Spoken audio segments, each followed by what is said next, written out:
আসসালামু আলাইকুম সুপ্রিয় চিকিৎসকবৃন্দ এবং মেডিকেল শিক্ষার্থীবৃন্দ, আশা করি আপনারা সকলেই ভালো আছেন। আপনাদের দীর্ঘ অবসানের পর অবশেষে আমরা আমাদের প্রিয় আক্তার শুভ স্যারকে পেয়ে গেছি। স্যার বর্তমানে শহীদ সোহরাওয়ার্দী মেডিকেল কলেজের হেপাটোবিলিয়ারি ডিপার্টমেন্টের বর্তমান সহযোগী অধ্যাপক এবং স্যার বিভাগীয় প্রধান হিসেবে কর্মরত আছেন। স্যার অত্যন্ত সুন্দর করে পড়ান এবং স্যার স্যারকে আপনাদের মাঝখানে আনতে পেরেছি, আমরা অত্যন্ত কৃতজ্ঞ স্যারের কাছে। তো চলুন তাহলে আর কথা না বাড়িয়ে আমরা স্যারের ক্লাসটি শুরু করে দিই, আমাদের প্রিয় স্যারের। এবং আপনাদের যদি কোনো প্রশ্ন থেকে থাকে প্রশ্নগুলো আমাদেরকে কমেন্ট সেকশনে জানিয়ে দিন, এবং স্যারের কোন কোন টপিকস আপনারা ক্লাস করতে চাচ্ছেন সেটিও আমাদেরকে জানিয়ে দিন। তো চলুন তাহলে, আমরা আর অপেক্ষা করতে চাই না, আমরা আমাদের স্যারের মুখ নিঃসৃত সুন্দর কথাগুলো শুনতে চাই। তো চলুন তাহলে, সবাইকে ধন্যবাদ। আসসালামু আলাইকুম স্যার, প্লিজ। ধন্যবাদ জেনেসিসকে, যে এই করোনার মধ্যেও যেখানে আমাদের লেকচার ক্লাসগুলো আসলে ঠিক মতো নিতে পারছি না আমরা, তো সেখানে এই মেডিকেল স্টুডেন্টের জন্য, আমাদের স্টুডেন্টের জন্যই যে আমাদের যে টপিকগুলি সেগুলি ডিসকাস করার জন্য যে একটা প্ল্যাটফর্ম তৈরি করেছে, এই জন্য প্রথমে জেনেসিসকে আমি ধন্যবাদ জানাচ্ছি। আমার জন্য আজকে যে টপিক দিয়েছ সেটা হচ্ছে জন্ডিস। ধন্যবাদ। জন্ডিস টপিকসটা আমার সাবজেক্টের সাথে মিলে, এই জন্য আমি তোমাদের জন্য কিছু কথা বলি। বাংলাতেই শুরু করলাম, কিন্তু তোমাদের জন্য পাওয়ার পয়েন্টে ছোট করে কিছু জন্ডিস রিলেটেড কথা বলবো। তো সেগুলি তোমরা যদি একটু খেয়াল করো অথবা সেভ করে রাখলেও পারবে। আসলে সেভ করা লাগবে না, এখন অনলাইনে সবকিছুই পাওয়া যায়। জাস্ট কথাগুলো মাথায় রাখার যদি চেষ্টা করো, যে হেডিং গুলা, তাহলে জন্ডিস সম্পর্কে how to approach A jaundice patient, তাই না? কারণ তোমাদের মেডিসিন বা সার্জারি বা পেডিয়াট্রিক্স যেখানেই যাও, সব জায়গাতেই তোমার জন্ডিস সম্পর্কে আলোচনা করতে হবে এবং কিছুটা কনসেপশন তোমাদের ক্লিয়ার থাকতে হবে। বেসিক গুলা খুব বেশি জানতে হবে তা না, বেসিক কনসেপশন গুলো যদি ক্লিয়ার থাকে তাহলে আর কষ্টের কিছু নাই। আর জন্ডিস তো খুব কমন একটা টপিক, এটা তোমরা ছোটবেলা থেকেই জেনে আসছো, ম্যাক্সিমাম মানুষেরই হয়েছে অথবা আত্মীয় স্বজন কারো না কারোর হয়েছে, পাড়ার প্রতিবেশী, এবং ভয়েরও কিছু নাই। তো তাহলে আমরা মনে হয় জন্ডিস নিয়ে আমার ছোট্ট একটা প্রেজেন্টেশন আছে তোমাদের জন্য, সেটা শুরু করি। হ্যাঁ, তাহলে আমরা দ্রুত আগাইতে পারবো। তোমরা কি দেখতে পাচ্ছ? দেখা যাচ্ছে?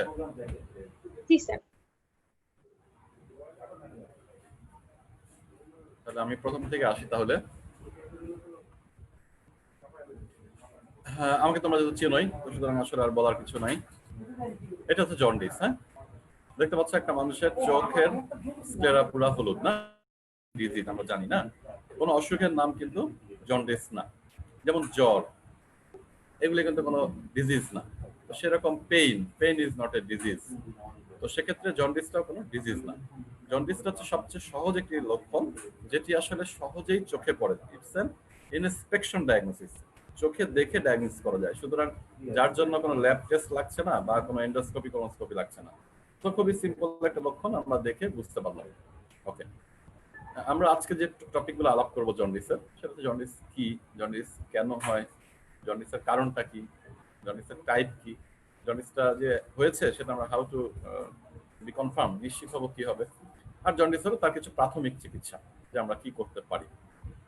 তো প্রথমে যদি ডেফিনেশনে যাই, jaundice is defined as a yellow discoloration of skin, sclera and mucous membrane due to high bilirubin level, তাই তো? তাহলে আমাদের যে জিনিসটা হচ্ছে যে জন্ডিসটা আসলে হলুদ হচ্ছে ঠিকই, কিন্তু এটা কজটা হচ্ছে বিলিরুবিন লেভেল ব্লাডে বেড়ে যাওয়া। তাহলে জন্ডিস মানে বিলিরুবিন, এটা মাথা থাকলেই হবে। এর আগে বলেছি এটা ইটস নট এ ডিজিজ, এটা একটা সিম্পটম, না? বিভিন্ন রোগে হয়। তো দুইটা গ্রুপের জন্ডিস হতে পারে, একটা হচ্ছে অ্যাডাল্ট আর একটা হচ্ছে বাচ্চা, নিওনেট যারা, না? তো অ্যাডাল্টের যেটা আমরা জন্ডিস বলতে যেটা দেখি আসলে, সেটা কি হয়, সেটা কতগুলো কারণে হয়। যেমন হচ্ছে যদি আমাদের আরবিসি ভেঙে হেমোগ্লোবিন মেটাবলিজম যদি কোনো প্রবলেম হয়, অথবা লিভারের ফাংশনে যদি কোনো প্রবলেম হয়, অথবা যদি biliary ট্রিতে কোনো অবস্ট্রাকশন থাকে, তাহলে আমাদের জন্ডিস হয়। কিন্তু যদি বাচ্চাদের হয়, বাচ্চাদের বিশেষ করে যারা প্রিম্যাচিওর বাচ্চা জন্ম নেয়, তাদের প্রায় 80%-এরই জন্ডিস হয়, যেটাকে আমরা হয়তো ফিজিওলজিক্যাল জন্ডিস বলি। আর ম্যাচিওর ফুল টার্ম প্রেগন্যান্সি হলেও তাদের প্রায় 50% বাচ্চার কিন্তু তোমার ফিজিওলজিক্যাল জন্ডিস হয়। তো এটি ভয় পাওয়ার কিছু নেই, কিন্তু ভয়ের যেটি আছে তার মধ্যে 1 to 3% জন্ডিস আছে, যেটি হচ্ছে বাচ্চাদের প্যাথোলজিক্যাল জন্ডিস, যেটি কতগুলি কারণে হতে পারে, বিভিন্ন অসুখে। তো সেগুলির আসলে চিকিৎসা লাগবে। তো জন্ডিসের চিকিৎসা যে খুব জটিল তা না, বাচ্চাদের আমি বিশেষ করে ফেলি তোমাদের শর্টকাটে, বাচ্চাদের নিয়ে বেশি চিন্তা করার দরকার নেই। তো যেটা হচ্ছে যে ফিজিওলজিক্যাল জন্ডিস উইদিন 2 উইকস একাই ভালো হয়ে যাবে। তো বাচ্চাদেরকে জাস্ট মনিটর করলেই হবে। কিন্তু যদি কোনো জন্ডিস 1 সপ্তাহের বেশি যায় তো বাচ্চার জন্মের, সেক্ষেত্রে আমরা এটাকে মনিটরিং করব, ইনভেস্টিগেট করব, পেডিয়াট্রিক্স বিশেষজ্ঞের কাছে যাব। তখন তারা পরীক্ষা করে দেখবে যেটা প্যাথোলজিক্যাল না ফিজিওলজিক্যাল। যদি প্যাথোলজিক্যাল হয় দেয়ার আর সাম অপশনস, হ্যাঁ, যেমন ধরো ফটোথেরাপি আছে অথবা ব্লাড এক্সচেঞ্জ আছে, এগুলি করে আমরা নিওনেটাল জন্ডিসটাকে ট্রিট করতে পারি। আর অ্যাডাল্ট জন্ডিসটা নিয়ে আমরা আসলে আলাপ করছি, কারণ নিওনেটাল জন্ডিসটা তাহলে খুব ছোট জিনিস, সেটা সম্পর্কে বলে দিলাম। এর চেয়ে ডিটেলস জানতে হলে আমাদের যখন তোমরা পেডিয়াট্রিক্স পড়বা তখন সেটা সম্পর্কে জানবে। আর যখন তোমরা সার্জারি পড়ছো অথবা মেডিসিন পড়ছো তখন অ্যাডাল্ট জন্ডিসটা নিয়ে আমরা কথা বলবো। তো যেটা বললাম তাহলে what is jaundice? Jaundice means raised bilirubin in blood. আচ্ছা, বিলিরুবিন তো আমাদের সবারই আছে শরীরে, তাই তো? প্রথম তাহলে বিলিরুবিনটা কি সেখান থেকে আমরা শুরু করি, তাহলে আমরা বুঝতে পারবো। আচ্ছা, বিলিরুবিনের নরমাল লেভেলটা হচ্ছে আমাদের maximum 1 milligram per DL, it is normal, আমাদের সবারই আছে। কিন্তু জন্ডিস বলবো কখন? আমরা যদি 2 মিলিগ্রাম পার ডিএল এর বেশি চাই তখন আমরা জন্ডিস বলবো। কিন্তু সেটা আসলে 2 মিলিগ্রাম হলে আমরা কখনো চোখে এভাবে দেখতে পাবো না। আসলে যে ছবি তোমাদের দেখালাম সেটা 2 মিলিগ্রাম পার ডিএল না। যদি 3 মিলিগ্রাম পার ডিএল এর উপরে হয় বিলিরুবিন ব্লাডে আমাদের, তখনই সেটা আমাদের স্কিন, আই, পাম, সোলে ডিপোজিশন হবে, তখন সেটা আমরা দেখতে পাবো। So clinically detectable jaundice is more than 3 milligram per DL bilirubin. Okay, আচ্ছা গেল। এখন বিলিরুবিন যেটা বলছিলাম, জন্ডিস মানে বিলিরুবিন না। তো বিলিরুবিনটা হচ্ছে 2 টাইপস, একটা হচ্ছে আনকনজুগেটেড আর একটা হচ্ছে কনজুগেটেড বিলিরুবিন। খুব ডিফিকাল্ট মনে হতে পারে, কিন্তু টার্মগুলো আমি খুব অল্প করেই বলবো, দেখবা খেয়াল করো তাহলে বুঝতে পারবা। যে বিলিরুবিনটা সবাই জানে, এটা মেডিকেল স্টুডেন্ট লাগবে না, যে কেউ জানে বিলিরুবিন। তোমাদের জন্য হচ্ছে আনকনজুগেটেড, কনজুগেটেড। তাহলে কনজুগেশন শব্দটা কি, তাই তো? কনজুগেশন মানে জোড়া লাগা, ঠিক আছে? ফিউশন, একটার সাথে আরেকটা জুটি বাঁধা, সেটা হচ্ছে কনজুগেশন। তাহলে যে বিলিরুবিনটা জুটি বাঁধে নাই দ্যাট ইজ আনকনজুগেটেড। আর যে বিলিরুবিনটা জুটি বেঁধে ফেলছে, বন্ডেড, ফ্রি না, সেটা হচ্ছে কনজুগেটেড বিলিরুবিন। সিম্পল, তাই না? তো এই কনজুগেশনটা হয় লিভারে, হেপাটোসাইটে। তাহলে যে বিলিরুবিনটা লিভারে হেপাটোসাইটের ভিতরে ঢোকার পরে অন্য কোনো কিছু একটার সাথে প্রোটিন কারোর সাথে বন্ডেড হয়েছে, সেটা হচ্ছে কনজুগেটেড। আর যতক্ষণ পর্যন্ত বন্ডেড হচ্ছে না, অর্থাৎ আরবিসি ভাঙার পর থেকে ব্লাডে থাকার সব ব্লাডের মধ্যে সকল বিলিরুবিনই তাহলে আনকনজুগেটেড।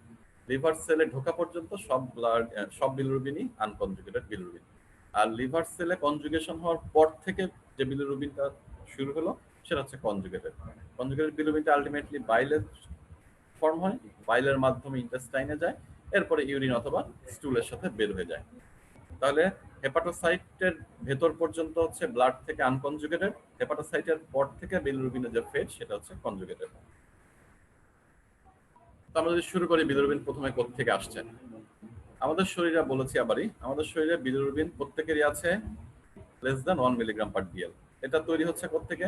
প্রতিনিয়ত আমাদের ব্লাডের যে 3টি সেল আর তার মধ্যে আরবিসি, যেটা আরবিসি ভাঙছে আমাদের 120 ডেজ বা 4 মাস অন্তর অন্তর আমাদের আরবিসি গুলা রিনোভেট হয়, অর্থাৎ আগের আরবিসি গুলা ভেঙে যাচ্ছে, নতুন আরবিসি তৈরি হচ্ছে। ইটস এ সাইকেল না?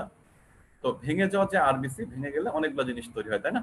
আরবিসি থেকে যে হেমোগ্লোবিন থাকে আরবিসির ভিতরে, সেইটা ভেঙে 2টা জিনিস হয়, সেটা হচ্ছে হেম আর গ্লোবিন, তাই তো? যেটা তোমাকে বলছি, তাহলে তো আমাদের red blood cell complete their life span about 120 days, অথবা অন্য কোনো কারণে ভেঙে যেতে পারে, প্যাথোলজিক্যাল কোনো কারণে। Then they rupture as they pass through the reticulo endothelial system. তাহলে আমাদের এই যে ভাঙনটা কোথায় হচ্ছে, আরবিসির ভাঙনটা আমাদের শরীরের রেটিকুলো এন্ডোথেলিয়াল সিস্টেম, সেটাকে যেমন স্প্লিন, লিম্ফ নোড, এগুলি হচ্ছে আমাদের রেটিকুলো endothelial system. And cell content including haemoglobin are release in the circulation. তো আরবিসি ভেঙে গেলে হেমোগ্লোবিনটা ব্লাডের মধ্যে ফ্রি হয়ে যায়, তখন macrophage hepatocytes free haemoglobin and splits it into the haemoglobin. তাহলে আমাদের হেমোগ্লোবিনটাকে ভাঙছে কে? ফ্যাগোসাইট সেলগুলো না, সেগুলো ভেঙে কি করছে? হেম আর গ্লোবিন আলাদা করছে। দ্য ফার্স্ট অক্সিডেশন রিঅ্যাকশন যেটা হয় সেটা করে মাইক্রোজোমাল এনজাইম, সেটাকে বলা হয় হেম অক্সিজেনেজ। এত ডিটেইলস আমার হয় দরকার নাই তোমাদের, শুধু জানার জন্য মনে রাখো। তাহলে এবার আমাদের যে হেমটা থাকবে, গ্লোবিনটা আমরা আর আলোচনা করবো না, গ্লোবিনটা চলে গেল গ্লোবিনের মতো আলাদা পাথ হয়েছে। আর হেমটা কি হয়? অক্সিজেনেশন হয়ে কি হয়? বিলিভার্ডিন তৈরি হয়, আর তার সাথে বাই প্রোডাক্ট হিসেবে আয়রন এবং কার্বন মনোক্সাইড হয়। তো কার্বন মনোক্সাইড আর আয়রন আমরা ভুলে যাই, সেটা তাদের পাথ হতে চলে যাক। তাহলে বিলিভার্ডিন তৈরি হলো হেম ভেঙে, না? তাহলে সে নেক্সট স্টেপে কি হবে? দা বিলিভার্ডিন হবে বিলিরুবিন, সেটাও কি বিলিভার্ডিন রিডাক্টেজ এনজাইম দিয়ে। এনজাইমের নাম মনে রাখার দরকার নেই। তাহলে বিলিভার্ডিন হয় বিলিরুবিনে গেল। এই বিলিরুবিনটা এখন পর্যন্ত কিন্তু আনকনজুগেটেড, মানে ফ্রি অথবা এটাকে ইনডাইরেক্টও বলা হয়, ঠিক আছে, যে যে নামে বলে। Majority of this bilirubin comes from breakdown of the hem expired blood cell, এগুলি গেল। এখন আনকনজুগেটেড যে বিলিরুবিনটা তৈরি হলো, সেই আনকনজুগেটেড বিলিরুবিনটা কি করবে? ট্রাভেল টু দ্য লিভার, লিভারে ঢুকবে, কিভাবে যাবে? ব্লাডের সাথে। এখন এই বিলিরুবিন যেটা তৈরি হলো আমাদের আনকনজুগেটেড, সেটা কিন্তু সলিবল না। তাহলে যেহেতু ওয়াটার সলিবল না, তাহলে সে কি করবে? ট্রান্সপোর্ট হবে লিভারে, কিভাবে যাবে? অ্যালবুমিন, সিরাম অ্যালবুমিনের সাথে বাইন্ড করে এই যে আনকনজুগেটেড বিলিরুবিন সেটা লিভারে ঢুকবে। আচ্ছা, এখন লিভারে ঢুকে গেল বিলিরুবিনটা। এখন যখন আনকনজুগেটেড বিলিরুবিনটা লিভারে ঢুকলো, তখন আরো কিছু এনজাইম রিঅ্যাকশনে হওয়ার ফলে কি হবে? অ্যাড হবে, যেটাকে বলতেছি আমরা গ্লুকুরোনিক অ্যাসিড না? তো এই গ্লুকুরোনিক অ্যাসিড যাওয়ার পরে কি করবে? কনজুগেশন হবে। এটা কি বলে? কনজুগেশন। তাহলে এখন যখন হেপাটোসাইটের মধ্যে আনকনজুগেটেড বিলিরুবিনটা গ্লুকুরোনিক অ্যাসিডের সাথে জুটি বাঁধবে, that is called conjugated bilirubin. Okay, এখন bilirubin has been conjugated by the liver. এখন সেটা ওয়াটার সলিবল হয়েছে, এবং সেটা তখন কি করবে? গল ব্লাডারে যাবে। কোথা থেকে? লিভারের ভিতরে যে বাইল ক্যানালিকুলিগুলো আছে, সেই বাইল ক্যানালিকুলিগুলি দিয়ে বাইলগুলি কমন হেপাটিক ডাক্ট, সেখান থেকে গল ব্লাডারের ভিতরে সেটা আবার মডিফাইড হবে, এরপরে কমন বাইল ডাক্ট দিয়ে সে বাইলের আকারে চলে আসবে ইন্টেস্টাইনে। তাহলে বাইল আবার কি? বাইল হচ্ছে বিলিরুবিন, তাই না? বাইলের ভিতরে আমাদের বিলিরুবিনটাই। তাহলে সেই বিলিরুবিনটা এখন বাইল আকারে ইন্টেস্টাইনে ঢুকলো। আচ্ছা, ইন্টেস্টাইনের মধ্যে আসছে, এটা আমাদের সবারই হচ্ছে। তাহলে in the intestinal tract bilirubin is converted into urobilirubin. কিভাবে হচ্ছে? আমাদের ইন্টেস্টাইনের যে ব্যাকটেরিয়া ফ্লোরা আছে নরমাল, তারা সেই বাইলের বিলিরুবিনটাকে চেঞ্জ করে করছে ইউরোবিলিরুবিন। এখন এই ইউরোবিলিরুবিনটা কিন্তু ইন্টেস্টাইন থেকে কি হচ্ছে? প্রায় পুরাটাই আমাদের আবার রিঅবজর্ব হয়ে যাচ্ছে ইন্টেস্টাইন যে মিউকাস আছে সেখান থেকে, ঠিক আছে? রিঅবজর্ব হয়ে তার একটা মোস্ট পার্ট যেটা, সেটা কি হচ্ছে? ইউরোবিলিরুবিন তো কনভার্ট হচ্ছে স্টার্কোবিলিন হয়ে স্টুল হয়ে বের হয়ে যাচ্ছে আমাদের শরীর থেকে। আর যেটুক আমাদের রিঅবজর্ব হচ্ছে, সেই রিঅবজর্বটা কোথায় হচ্ছে? জিআই ট্র্যাক্টে, আবার পোর্টাল ভেন দিয়ে আবার লিভারের মাধ্যমে আবার সারা শরীরে ছড়িয়ে যাচ্ছে, এবং গিয়ে সেটা কোথায় যাচ্ছে? কিডনিতে গিয়ে ফিল্টার হচ্ছে। তখন সে কিডনিতে গিয়ে সেটা ইউরিনের মাধ্যমে বের হয়ে যাচ্ছে। ইউরিনের মধ্যে যে ইউরোবিলিরুবিনটা রয়েছে, সেটা কি হবে? যখন ইউরিনে যাবে, সেটা ইউরোবিলিরুবিনটা হয়ে যাবে কি? ইউরোবিলিন। এই ইউরোবিলিনটাই হচ্ছে হলুদ রং, যার ফলে ইউরিনটা হলুদ হচ্ছে, যেটা দ্যাট ইজ ইউরোবিলিন। এখানে সংক্ষেপে তোমাকে একটা ফ্লো চার্ট দেওয়া আছে তোমাদের জন্য, যে কিভাবে কোনটা হিমোগ্লোবিন আরবিসি ভেঙে আলটিমেটলি স্টার্কোবিলিন হয়ে স্টুলের সাথে বের হয়, আর ইউরোবিলিন হয়ে ইউরিনের সাথে বের হয়ে যাচ্ছে। তাহলে আমাদের প্রতি 120 দিন পর পর যে আরবিসি ব্রেকডাউন হচ্ছে, তার একটা পার্ট হেম আর গ্লোবিন, হেম আবার ভেঙে যেটা আয়রন কার্বন ডাই মনোক্সাইড সেটা আলাদা যাচ্ছে, কিন্তু আমাদের যেটা বিলিভার্ডিন, সেখান থেকে বিলিরুবিন, সেখান থেকে স্টার্কোবিলিন, ইউরোবিলিন। এটা তোমরা দেখে নিও, এই ছকটা দেখলে তোমাদের ক্লিয়ার হয়ে যাবে সবকিছু। এখন আসি আমরা জন্ডিস, যেটা নিয়ে তোমাদের সাথে কথা বলছি না। জন্ডিস তাহলে আমরা আগেই বুঝেছি এতক্ষণ কি? Jaundice means increased bilirubin in blood. তো কিভাবে বিলিরুবিন তৈরি হয়, বিলিরুবিন নরমাল পাথওয়ে, সেগুলো আমরা আলাপ করলাম এতক্ষণ, তাই না? একটু বারবার দেখবা, চিন্তা করবা, তাহলে এইটুকু তোমাদের মাথার মধ্যে গেঁথে যাবে। হ্যাঁ, এখন জন্ডিস আমরা জানি সবাই, তোমরা সবাই জানো, এখন 5th ইয়ারে যেহেতু আসছো তোমরা, যে ইট ইজ 3 টাইপ না? একটা হচ্ছে কি প্রি হেপাটিক, একটা হেপাটিক, একটা পোস্ট হেপাটিক। তো সিম্পল, মানে লিভারকে মাঝখানে রাখো, লিভারের আগে হচ্ছে প্রি হেপাটিক, লিভার হচ্ছে হেপাটিক, আর লিভারের পরে হচ্ছে পোস্ট হেপাটিক জন্ডিস। এখন প্রি হেপাটিকটা কি? প্রি হেপাটিক তাহলে আরবিসি ব্রেকডাউন থেকে শুরু করে লিভার আপটেক, তাই তো? যেটুকু তোমাদেরকে বললাম যে বাইলের পাথওয়ে, বিলিরুবিনের পাথওয়ে। তো এর মাঝখানে যদি কোনো সমস্যা তৈরি হয়, তাহলে সেটাই হচ্ছে প্রি হেপাটিক জন্ডিস, অর্থাৎ হেপাটোসাইটে ঢোকার আগ পর্যন্ত। ওকে, তাহলে pre hepatic jaundice is attributed to a pathologic increase in bilirubin production. The pathophysiology যেটা, দ্যাট ইজ কি জিনিস? Increase rate of RBC hemolysis. তার ফলে কি হবে? ইনক্রিজ বিলিরুবিন প্রোডাকশন হবে, স্বাভাবিক। ইনক্রিজ ডিপোজিশন হবে বিলিরুবিন কোথায়? আমাদের সারা শরীরে, তার ফলে আমাদের সারা শরীরে হলুদ হবে। তো যদি আমাদের আরবিসি ব্রেকডাউন বেড়ে যায়, that is called pre hepatic jaundice. যার ফলে যেহেতু আরবিসি ব্রেকডাউন হচ্ছে বেশি, সো এটার আরেকটা নাম কি তাহলে? Haemolytic jaundice. হেপাটিক মানে লিভারে যদি কোনো সমস্যা, লিভারের আগেই ধারণা করো যে কি কি সমস্যা হতে পারে। লিভারের সমস্যা হতে পারে যে ব্লাডে নরমাল বিলিরুবিন, আরবিসি ভেঙে নরমাল বিলিরুবিন তৈরি হয়েছে আনকনজুগেটেড। এখন লিভারে কি কি সমস্যার কারণে জন্ডিস হতে পারে?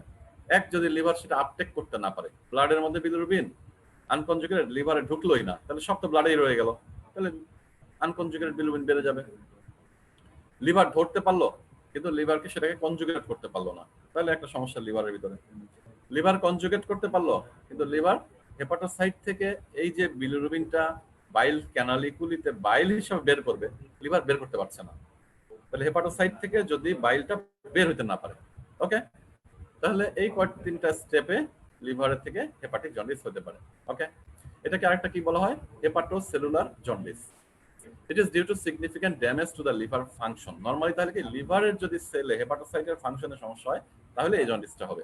হেপাটিক সেল ডেথ হবে, নেক্রোসিস হবে, যার ফলে কি হবে? Impaired bilirubin transport across the hepatocyte, অর্থাৎ হেপাটোসাইট বিলিরুবিন নিতেও পারবে না, দিতেও পারবে না, ছাড়তেও পারবে না। ওকে, bilirubin transport across hepatocytes may be impaired at any point between hepatocellular uptake unconjugated bilirubin and hepatocellular transport of conjugated bilirubin into the gallbladder। তোমাদেরকে বলেছি এটা বাংলায় এতক্ষণ। In addition, subsequent cellular edema যদি হয় due to inflammation that causes mechanical obstruction of intrahepatic biliary duct, most commonly interferes in all three major steps of bilirubin metabolism, মানে uptake, conjugation, excretion। এটা তোমাদেরকে বলেছি অলরেডি। যার ফলে কি হবে? Abnormal rise in both unconjugated, যদি uptake করতে না পারে তাহলে আনকনজুগেটেড বিলিরুবিন বেড়ে গেল, আর আপটেক করার পরে যদি কনজুগেটেড বিলিরুবিনটাকে বের করতে না পারে তাহলে কনজুগেটেড বিলিরুবিন দুইটাই প্রেজেন্ট থাকবে তাহলে এই পেশেন্টের ব্লাডে। কারণ সে যেহেতু হেপাটোসাইট যেহেতু কনজুগেটেড বিলিরুবিনটাকে বের করতে পারছে না, সে লিভার থেকে আবার উল্টা বের হয়ে ব্লাডের মাধ্যমে আবার চলে আসবে ভিসেলের মাধ্যমে শরীরে, যার ফলে ব্লাডের মধ্যে আনকনজুগেটেড বিলিরুবিন থাকবে, কনজুগেটেড বিলিরুবিন থাকবে। তাহলে প্রথম যেটা বললাম হেমোলাইটিক জন্ডিসে অনলি আনকনজুগেটেড বিলিরুবিন, কারণ সে তো হেপাটোসাইট ঢুকতেই পারে নাই, তাহলে আনকনজুগেটেড বিলিরুবিন থাকবে শুধুমাত্র হেমোলাইটিক জন্ডিসে। আর এই হেপাটোসেলুলার জন্ডিসে কি হচ্ছে? তাহলে দুইটাই থাকবে, এক নম্বর হচ্ছে আনকনজুগেটেড বিলিরুবিন ঢুকতে পারলো না, আর দুই নম্বর হচ্ছে কনজুগেটেড বিলিরুবিন বের হতে না পারার ফলে ব্যাক ফ্লো করে আবার ব্লাডে চলে আসলো। Because excretion is usually impaired to the greatest extent, conjugated hyperbilirubinemia predominance। কারণ হেপাটোসাইটে যদি সমস্যা হয় তাহলে আস্তে আস্তে দেখা যায় যে কনজুগেশনটা হয় কিন্তু এক্সক্রিশনটাই মেইনলি প্রবলেম হয়, যে কারণে হেপাটোসেলুলার জন্ডিসে যদিও দুটাই থাকবে তোমার আনকনজুগেটেড বিলিরুবিন এবং কনজুগেটেড বিলিরুবিন, কিন্তু কনজুগেটেড বিলিরুবিনের পরিমাণটাই বেশি হবে। The unconjugated bilirubin still enters the liver cells and become conjugated in usual pathway. This conjugated bilirubin is then returned to the blood, probably by rupture of the congested bile canaliculi and direct emptying of the bile into the lymph vessels, lymph leaving the liver। যেটা তোমাদেরকে বললাম কি হবে? Conjugated বিলিরুবিনটা বেরোতে না পারলে উল্টা পথে ব্লাডে যায়, একটা হচ্ছে ক্যানালিকুলি রাপচার হয়ে ব্লাড ভেসেলে ঢুকে যায়, আর একটা হচ্ছে লিম্ফ্যাটিক ড্রেনেজের মাধ্যমে চলে আসে। ওকে, এখন আসি আমরা লাস্ট যেটা, that is the post hepatic, যেটাকে আমরা বলি অবস্ট্রাকটিভ জন্ডিস আর আমাদের জন্য সার্জিক্যাল জন্ডিস। এখানে তাহলে কি? Blood normal, RBC breakdown normal, bilirubin is normal, liver uptake করছে আনকনজুগেটেড সব বিলিরুবিনকে, লিভার কনজুগেশন করেছে সব আনকনজুগেটেড বিলিরুবিনকে, এরপর সব কনজুগেটেড বিলিরুবিন তৈরি হয়েছে, সেটা বাইলের মাধ্যমে আসছে, কিন্তু তারপরে মানে লিভারের পর থেকে সমস্যা কি? সমস্যা হচ্ছে যে any intrahepatic or extrahepatic condition leading to obstruction to the flow of bile to intestine। তাহলে কমন হেপাটিক ডাক্ট থেকে ইন্টেস্টাইন পর্যন্ত বাইল যে যাবে বিলিরুবিনকে ক্যারি করে, সেই পথে যদি কোথাও ব্লক হয়, that is the obstructive or surgical jaundice. তাহলে যদি অবস্ট্রাকটিভ জন্ডিস হয় তাহলে কোনো আনকনজুগেটেড বিলিরুবিন থাকবে না ব্লাডে, কারণ লিভার তো নরমাল, সে সব আনকনজুগেটেড বিলিরুবিনকে আপটেক করছে, সে সবগুলাকে কনজুগেশন করছে, সব বিলিরুবিন তখন কনজুগেটেড বিলিরুবিন, এরপর সব কনজুগেটেড বিলিরুবিন বাইলও হয়ে গেছে। সো বাইলের মধ্যে তখন যত কনজুগেটেড বিলিরুবিন থাকবে, সব বিলিরুবিন থাকবে, সবই কনজুগেটেড বিলিরুবিন। সো অবস্ট্রাকটিভ জন্ডিসের রোগীর ব্লাডে কোনো আনকনজুগেটেড বিলিরুবিন পাবা না, তাহলে আমরা পাবো কি? শুধুই কনজুগেটেড বিলিরুবিন। ক্লিয়ার হয়ে গেল জিনিসটা আমাদের, না? ওকে, এখন পোস্ট হেপাটিক জন্ডিস বা অবস্ট্রাকটিভ কি হবে? Due to blockage of bile excretion from biliary tree, যেটা তোমাদেরকে বলেছি। যদি complete obstruction of the bile duct হয়, সেক্ষেত্রে conjugated bilirubin can not access the intestinal tract. তো সেটা তখন আমাদের কি হয়? যদি যেতে না পারে তখন সে উল্টা দিকে আবার লিভারে ঢুকবে, এই কনজুগেটেড বিলিরুবিনটা বাইল পুরো বাইলটাই কমন বাইল ডাক্ট থেকে বেরোতে না পারলে উল্টা আবার লিভারে ঢুকবে, লিভারে প্রেসার বাড়াবে, ইন্ট্রাহেপাটিক হাইপারটেনশন তৈরি করবে। সেই হাইপারটেনশনের কারণে তোমার বিলিয়ারি ক্যানালিকুলাগুলা থেকে বিলিওভেনাস রিফ্লাক্স, শব্দগুলো মনে রাখার চেষ্টা করো, বিলিওভেনাস রিফ্লাক্স হবে। তাহলে একটা হচ্ছে বাইরে যেহেতু বেরোতে পারছে না, সে আবার লিভারে ঢুকছে, ঢুকে লিভারের ভিতরে বাইলের প্রেসার বাড়াচ্ছে, যেটাকে আমরা বলি কি হাইপারটেনশন, ইন্ট্রাহেপাটিক বিলিয়ারি হাইপারটেনশন। সেই হাইপারটেনশনের কারণে সেই বাইলগুলি ব্লাডের বাইল ক্যানালিগুলি থেকে গিয়ে লিভারের ভিতরে যে হেপাটিক ভেনগুলি আছে সেই ভেনের মধ্যে ঢুকছে বাই বিলিওভেনাস রিফ্লাক্স, যার ফলে ভেনের মাধ্যমে সারা শরীরে আবার চলে যাচ্ছে। এভাবে অবস্ট্রাকটিভ জন্ডিসের রোগীদের কনজুগেটেড বিলিরুবিন বিলিওভেনাস রিফ্লাক্সের মাধ্যমে আবার ব্লাডে ফেরত আসছে, যার ফলে সারা শরীরে চলে যাচ্ছে কনজুগেটেড বিলিরুবিন। এখন এই কনজুগেটেড বিলিরুবিনটা আবার ব্লাডের মাধ্যমে সারা শরীর থেকে ইউরিনে কিডনিতে যাচ্ছে, কিডনি থেকে বেরিয়ে যাচ্ছে বাই ডার্ক ইউরিন না। ওকে, আর যেহেতু কোনো বাইলই অবস্ট্রাকটিভ জন্ডিসের কারণে ইন্টেস্টাইনে যেতে পারছে না, তাহলে স্টুলের মধ্যে কোনো বাইল নাই, সো স্টুল হবে কি পেল সাদা, তাই তো? তাহলে অবস্ট্রাকটিভ জন্ডিস যদি হয় তাহলে স্টুল সাদা হলো, কারণ কি তোমার স্টার্কোবিলিন তো নাই, বাইল তো যেতে পারে নাই স্মল ইন্টেস্টাইনে, তো লার্জ ইন্টেস্টাইনে কি হবে যাবে, তাই না? আর কনজুগেটেড বিলিরুবিন তো সবই সারা শরীরে চলে আসছে বিলিওভেনাস রিফ্লাক্সে, সো কিডনি দিয়ে সব বের হয়ে যাচ্ছে, সো সব প্রস্রাবই হলুদ হচ্ছে। ওকে, তাহলে পরে অবস্ট্রাকটিভ জন্ডিসে একদম ডার্ক ইউরিন আর পেল স্টুল কেন হয় সেটা বুঝলাম। আরেকটা জিনিস বলে রাখি তোমাদের, এই যে যেহেতু বাইল বাইলটাই রিফ্লাক্সের মাধ্যমে ব্লাডে আসতেছে অবস্ট্রাকটিভ জন্ডিসে, বাইল তো বিটার তিতা না, বাইলের মধ্যে একটা পার্ট কি আছে বাইল সল্ট, তো এই জন্য তাহলে অবস্ট্রাকটিভ জন্ডিসের রোগীদের কি হলো, বাইলের সাথে সাথে বাইল সল্ট গুলো সারা শরীরে ছড়িয়ে যাচ্ছে। তো স্কিনের মধ্যে বাইল সল্ট যদি অ্যাকুমুলেশন হয়, বাইল সল্ট কি করে আমাদের শরীরে যে সেন্সরি নার্ভ গুলি আছে, নার্ভ এন্ডিংকে কি বিরক্ত করে, বিরক্ত করলে কি হয় চুলকায় না। তাহলে অবস্ট্রাকটিভ জন্ডিসের রোগীদের শরীর চুলকাবে কেন?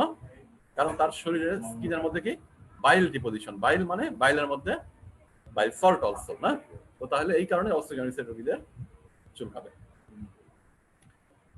তো তোমাদের প্যাথোলজি গুলো বললাম, কোন ডিজিজে কোন জন্ডিস হচ্ছে, তাই না? হেমোলাইটিস জন্ডিস যেটা প্রথম বলেছি, হেমোলাইটিস জন্ডিস মানে কি ইনক্রিজ ব্রেকডাউন অফ আরবিসি বা হেমোলাইসিস। শুধু আরবিসি ভাঙলেই যে হবে? আরবিসি ভাঙার কতগুলো কারণ আছে, কেন আরবিসি ভাঙবে, তাই না? এখন সেই কজ গুলা আমি অনেকগুলা বলবো, এতগুলো তোমাদের মনে রাখার দরকার নাই, বা আমি বলবো না, তোমাদের এখানে থাকবে, দেখে নিও, লাগলে ইম্পর্টেন্ট কিছু মনে রাখো, যেমন হেরিটেরি স্পেরোসাইটোসিস, ডিপ্টোসাইটোসিস, এগুলো সমস্যা কি?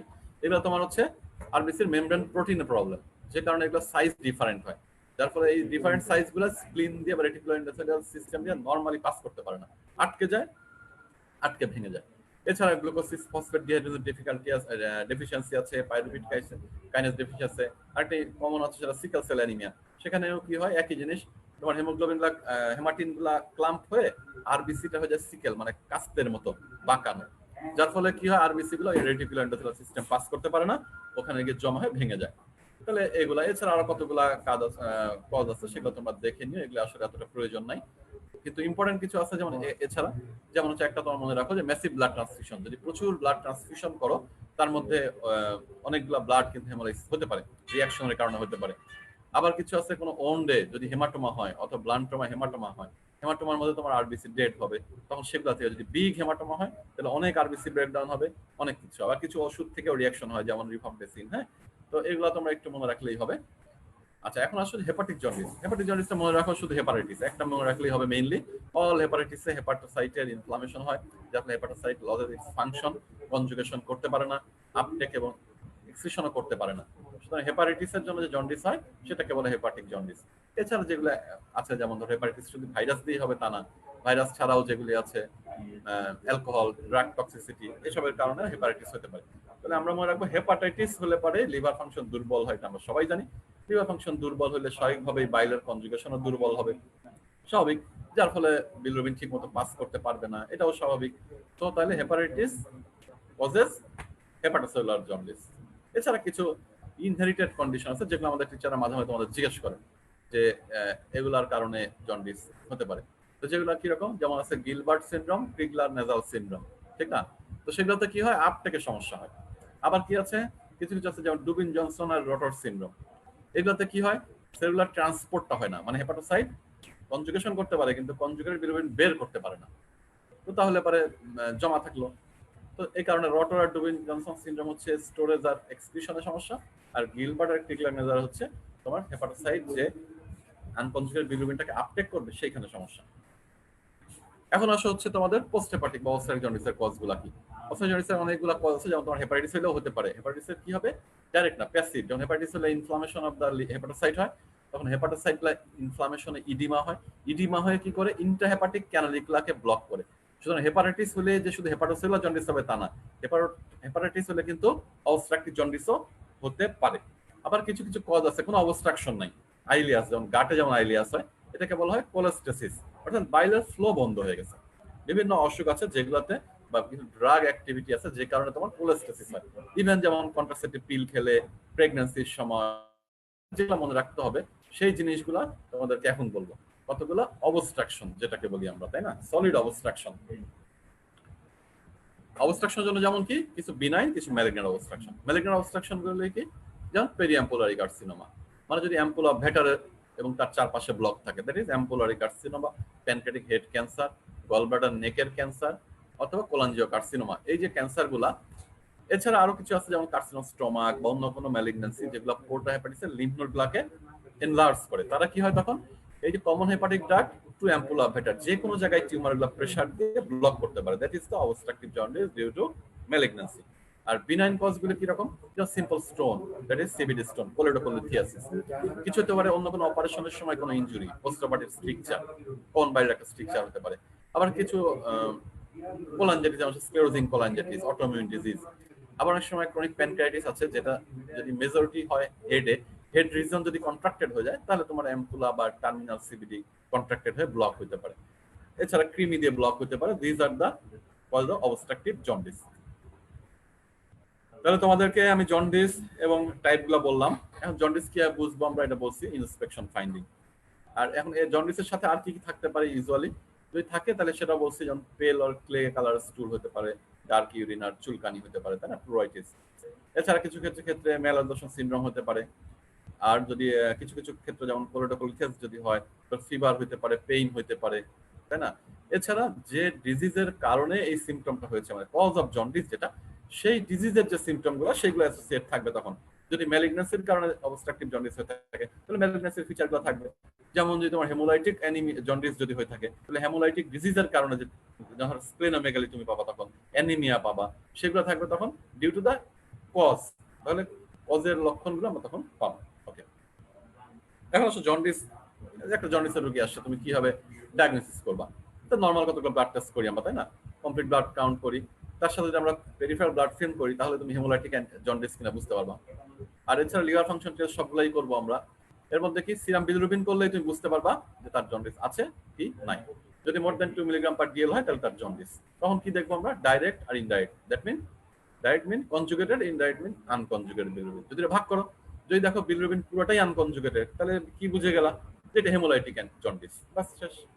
যদি দেখো ডাইরেক্ট ইনডাইরেক্ট দুইটাই আছে তাহলে কি বুঝবা, এটা হেপাটোসেলুলার জন্ডিস। যদি দেখো শুধু ডাইরেক্ট বা কনজুগেটেড বিলিরুবিন তাহলে বুঝবা অবস্ট্রাকটিভ জন্ডিস।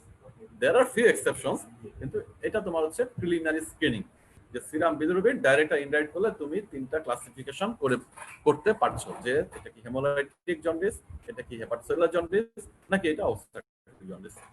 কোরিলেশন আছে, যেমন তোমার লিভার ফাংশন এলটিএসটি, হ্যাঁ, যদি এলটিএসটি যদি বাড়ে অনেক, তোমার 4 গুণ থেকে 10 গুণ, 4 গুণের বেশি বাড়ে, সাথে তোমার বিলিরুবিনটা বেড়েছে, তাহলে তুমি বুঝবা যে সেটা হেপাটোসেলুলার জন্ডিস হওয়ার প্রবাবিলিটি বেশি।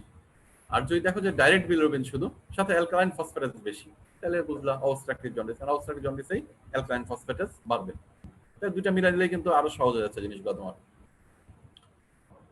ওকে, এরপরে আসা হচ্ছে আর কি কিভাবে ব্লাড টেস্ট ছাড়া আমরা কি বুঝতে পারবো, যেমন ultrasonograph, CT scan, MRCP, ERCP, এগুলা করলে আমরা বুঝতে পারবো যে তার কি কি জন্ডিস। যেমন আলট্রাসোনোগ্রাম করলে তুমি কি হেপাটোসেলুলার জন্ডিস বুঝবো কি হবে, সে রিপোর্টে বলবে হেপাটোমেগালি অথবা বলবে যে ফিচারস অফ হেপাটাইটিস বলবে। আলট্রাসোনোগ্রাম করলে কি তুমি বুঝতে পারবা যে হেমোলাইটিক জন্ডিস, ধারণা পেতে পারো কি হবে, হেমোলাইটিক জন্ডিস এর সাথে স্প্লেনোমেগালি থাকতে পারে। তাহলে আর যদি অবস্ট্রাকটিভ জন্ডিস হয় আলট্রাসোনোগ্রাম করলে বুঝতে পারবা কি হবে, বিলিয়ারি ডাইরেক্টেড হবে, হয়ে গেল। আর এরপরে যদি তুমি আরো ফার্দার প্রসিড করতে হয় তখন আমরা করব এমআরসিপি বা সিটি স্ক্যান। এমআরসিপি করব কখন, যদি অবস্ট্রাকটিভ জন্ডিস তুমি বুঝো যে তোমার হচ্ছে কি সিরাম বিলিরুবিন বেশি, ডাইরেক্ট বিলিরুবিন বেশি, অ্যালকালাইন ফসফেটাস বেশি, তাহলে তুমি বুঝে গেলা এটা অবস্ট্রাকটিভ জন্ডিস। তখন এমআরসিপি করে বাইর করবা কোথায় অবস্ট্রাকশন আছে, এটা common hepatic duct, cystic duct involving the common bile duct, common bile duct, নাকি অ্যাম্পুলা ভেটা। অথবা বিলাইট্রিতে না, বাইরে থেকে external pressure from lymph nodes or other tumours, যে কোনোটা, তখন আমরা এমআরসিপি করে বুঝবো। সো এমআরসিপি হচ্ছে অবস্ট্রাকটিভ জন্ডিসের জন্য must investigation to localise the obstruction. এখন অবস্ট্রাকশনটা বুঝতে পারলাম যে অবস্ট্রাকটিভ জন্ডিস বুঝলাম, এটা কেন বিনাইন না ম্যালিগন্যান্ট কিভাবে বুঝবা? তাহলে এর সাথে আরেকটা পরীক্ষা করতে হবে, একটা টিউমার মার্কার করবা, CA19-9, তাই না? সিএ মানে কার্বোহাইড্রেট অ্যান্টিজেন, তাই না? CA19টা করলে এটা মেইনলি প্যানক্রিয়াস স্পেসিফিক, তবে হেপাটোবিলিয়ারি সিস্টেমের সাথেও এটা সেন্সিটিভ 80%। তো তুমি যদি সাথে CA19 করো তাহলে কিন্তু সেটাও বুঝে ফেললা যে এটা বিনাইন না ম্যালিগন্যান্ট। যদিও there is some level confusion, যেমন CA19 1000 এর উপরে গেলে তুমি ধরে নিবা যেটা ম্যালিগন্যান্ট, আর 1000 এর নিচে থাকলে most likely malignant, but there may be possibility of benign. Benign কখন? যদি স্টোন ডিজিজ থেকে রিকারেন্ট ইনফেকশন হয়, তাহলে তোমার যদি মাইক্রোল অ্যাবসেস হয় লিভারে, তাহলে আবার CA19 বাড়তে পারে। তো সেগুলো যেহেতু রেয়ারটা কখনোই ধরবা না তোমরা যদি স্টুডেন্ট, তোমরা ধরবা কমন থিং অলওয়েজ, হ্যাঁ, কমন পদ্ধতিতেই পাস করতে পারবা, আর রেয়ার জিনিস ধরতে গেলে পরীক্ষায় ফেল হওয়ার সম্ভাবনা বেশি। আর যদি হেপাটোসেলুলার জন্ডিস হয় এবং সেটা যদি দেখা যায় যে তোমার 6 উইকস ট্রিটমেন্টেও ভালো হচ্ছে না, তো সেক্ষেত্রে তোমার হেপাটোলজিস্ট তোমার লিভার বায়োপসি করতে বলতে পারে টু ডায়াগনোস। এবং লিভার বায়োপসি আরো কিছু অবস্ট্রাকটিভ জন্ডিসের ক্ষেত্রেও লাগবে, যেমন তোমার বিলিয়ারি অ্যাট্রেসিয়া, তারপরে স্ক্লেরোজিং কোলাজেটিস, এগুলোর ডায়াগনোসের সময় অনেক সময় লাগে। This are very rare thing, তোমরা শুধু প্রথম দিকগুলাই খেয়াল রাখো। এখন চিকিৎসা কি করবো একটা জন্ডিসের রোগীর? প্রথম কথা বলি যে জন্ডিসের চিকিৎসা কি হয় করবো, আগে টাইপ অনুসারে কি টাইপের জন্ডিস, তাই না? তো যে ডিজিজের কারণে জন্ডিসটা হয়েছে, জন্ডিস যেহেতু একটা সিমটম, সে ডিজিজের চিকিৎসা করলে জন্ডিস ভালো হয়ে যাবে, তো তোমার আলাদা করে কোনো চিকিৎসার দরকার নেই। তুমি মাথায় রাখবা 3টা জন্ডিস কোন টাইপের হয়েছে, সেই টাইপের যে চিকিৎসা। হেমোলাইটিক জন্ডিস হলে তুমি পেডিয়াট্রিশিয়ানের কাছে যাও অথবা হেমাটোলজিস্টের কাছে যাও, they will make the definitive treatment.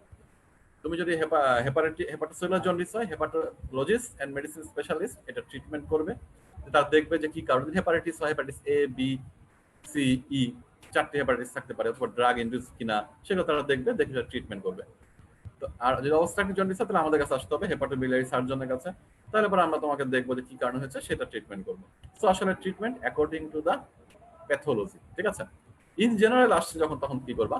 তখন কি হবে? বেশি করে ফ্লুইড খাওয়াতে হবে, লট অফ র ফ্রুটস এন্ড ভেজিটেবল খাওয়াবা, পায়খানা ক্লিয়ার রাখতে হবে, না না হলে কি হবে? না হলে অনেক কিছু হতে পারে, যেমন তোমার হেপাটোরেনাল সিনড্রোম, ইউরেমিয়া, অনেক কিছু হতে পারে।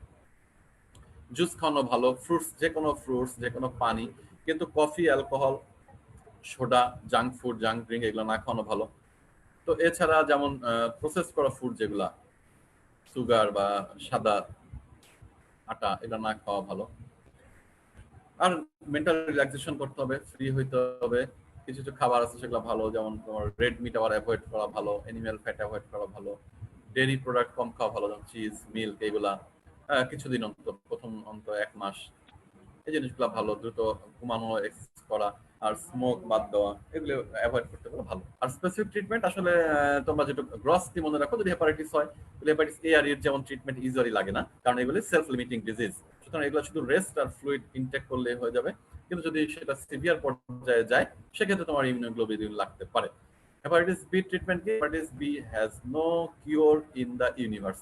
হেপাটাইটিস B এর কোনো কিওর নাই পৃথিবীতে। হেপাটাইটিস B এর কি আছে? ট্রিটমেন্ট আছে। ট্রিটমেন্টটা কি জিনিস? প্রথম হচ্ছে ট্রিটমেন্ট না, প্রিভেনশন, রাইট? হেপাটাইটিস B যদি ভ্যাকসিনেশন করে নাও, তাহলে তোমার হেপাটাইটিস B হবেই না, 1 নাম্বার, যদি তুমি সতর্ক থাকো। আর 2 নাম্বার কি হবে? যদি হয়ও, তো সেটা হেপাটোলজিজম, তারা কি করবে? তোমাকে দেখবে টাইটার, হ্যাঁ, যে হেপাটাইটিস B ভ্যাকসিনটা তোমার অ্যাক্টিভ নাকি ডরমেন্ট। যদি ডরমেন্ট থাকে, you can continue with follow up, আর যদি অ্যাক্টিভ থাকে, then you should take antiviral drug. Immunoglobulin আছে এবং ইন্টারফেরন লাগতে পারে। আর হেপাটাইটিস সি আসলে ট্রিটমেন্ট মানে ভ্যাকসিন নাই, সেটা ট্রিটমেন্ট আসলে ইন্টারফেরন দিয়ে যদি অ্যাক্টিভ থাকে। আর এছাড়া যেগুলি আছে তোমার সেগুলো ড্রাগ ইনডিউস, সেগুলোর জন্য আসলে অ্যান্টিভাইরাল দেওয়া যেতে পারে। আবার মনে রাখো, আরেকটা যদি আমি সুযোগ পেলাম তোমাদের, আমার সাবজেক্টের কথা বলি, সিভিয়ার অ্যাকিউট হেপাটাইটিসে যে লিভার ফেলিওর হয়, সেক্ষেত্রে ট্রিটমেন্ট হচ্ছে লিভার ট্রান্সপ্লান্ট।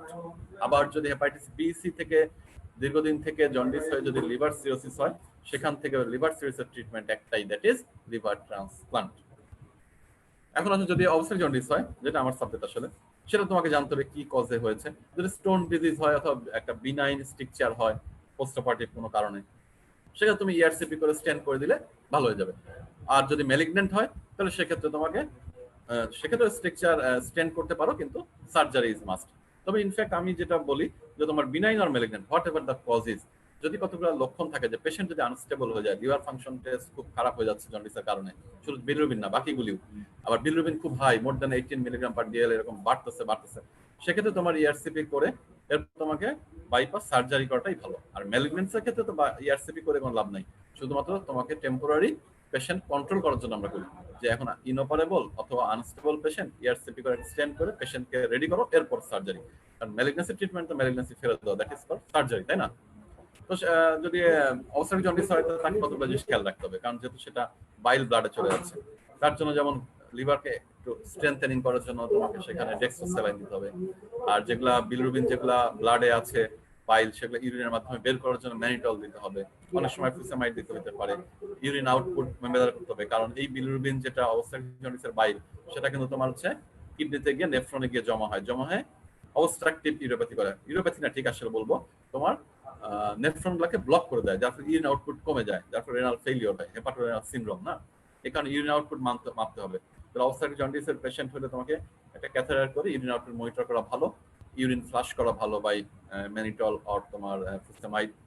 আর সাথে ব্রড স্পেকট্রাম অ্যান্টিবায়োটিক দিতে হবে, কারণ তার চান্স অফ ইনফেকশন অনেক বেশি হবে, তার কোয়াগুলোপ্যাথি বেশি হবে, কারণ তার ভিটামিন কে সাপ্লিমেন্টের জন্য দিতে হবে, তাকে ফ্রেশ ফ্রোজেন প্লাজমা দিতে হবে। কারণটা কি তোমার, কারণ যেহেতু অবস্ট্রাকটিভ জন্ডিসের রোগী তোমার ভিটামিন কে অ্যাবজর্ব হয় না আইলিয়াম থেকে, সুতরাং তাকে এক্সট্রা ভিটামিন কে দিতে হবে। ভিটামিন কে এর অভাবে আমাদের শরীরে কোয়াগুলোপ্যাথি হবে, কারণ ভিটামিন কে তোমাদের হচ্ছে কোয়াগুলেশন ফ্যাক্টর তৈরিতে কোএনজাইম হিসেবে কাজ করে। এই জন্য অবস্ট্রাকটিভ রোগীদের কোয়াগুলোপ্যাথি কেয়ারফুল হয়।